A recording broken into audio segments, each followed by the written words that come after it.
There's never a dull moment around the Hungaroring in Formula One, and that definitely applied to the qualifying session we saw earlier today at the Hungarian Grand Prix. And as always, guys, I'm bringing you 5 things that we learned from this session. So, the first thing we learned is that Perez again is making mistakes. Oh my god, Perez yet again.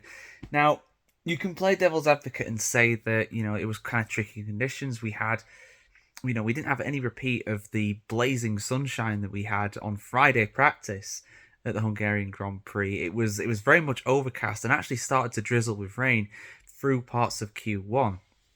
But still, Sergio Perez, he ran wide in the middle sector of the lap, went onto the curbs. The car just turned around on him. I mean, again, perhaps slightly in his defence, the Red Bull is a very difficult car to drive. It has been described as being set up on a knife edge before to just extract the maximum performance from the car. And they probably did that. I mean, we saw the same thing in Monaco as well earlier this year.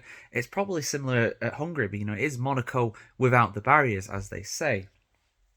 But yeah, Perez out in Q1, into P16. His car was wrecked, and it's another race wrecked for him pretty much at this point. He's going to do very well to score any kind of points really from that position because it's so hard to overtake around Hungary.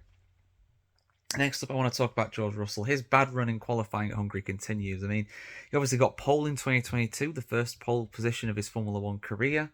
And then he got knocked out in Q1 the year after, and the same things happened again. Admittedly, it was, again, a difficult set of circumstances. We had the red flag for Perez, and then everybody went out again, and Russell just could not, kind of link a lap together. Ended up in P17, actually behind Perez, despite Perez not being able to set a lap. Really not good for him. Hamilton did pretty well. He ended up in Q3. I think it was P5 in the end, something like that.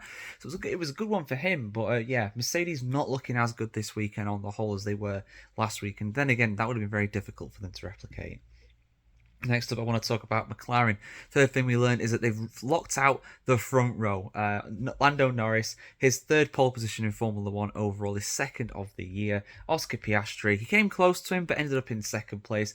A perfect qualifying session for McLaren, and they're in a great position to be able to capitalise and get a first win this season after Miami, after they got their first win for a long time at Miami. And they're never going to get a better chance than this. They have a front row lockout around a track that is difficult to overtake around. Yes, Max Verstappen's in third place. He is a danger, of course, from there, but they really should be winning this race from here. If they don't, they've only got themselves to blame again, and it would really, really show that they're not up for this Drivers' Championship fight at least. But in the Constructors, with Perez starting so far down, even if they don't win the race tomorrow, they're in for sort of very big gains on Red Bull and particularly Ferrari.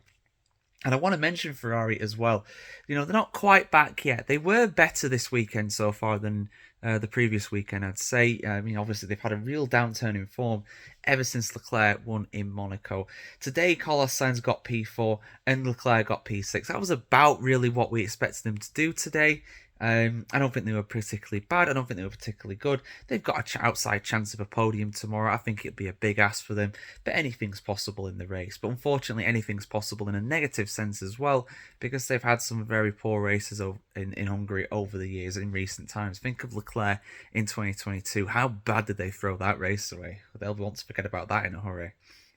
And the last thing I want to talk about is that RB gives you wings.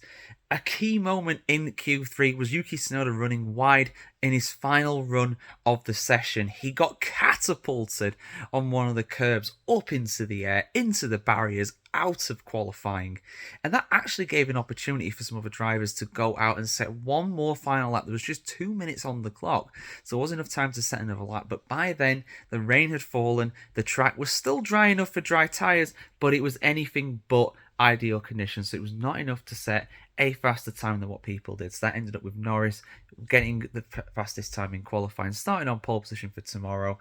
And that's it for my 5 things review, guys. Let us know what your predictions are for tomorrow, who's going to win the race, and who was your standout performer of qualifying today. For me, it's got to be Lando Norris, but let me know who yours is in the comments below as always. And of course, keep it subscribed right here to the F1Chronicle.com to see much more content on F1 just like this.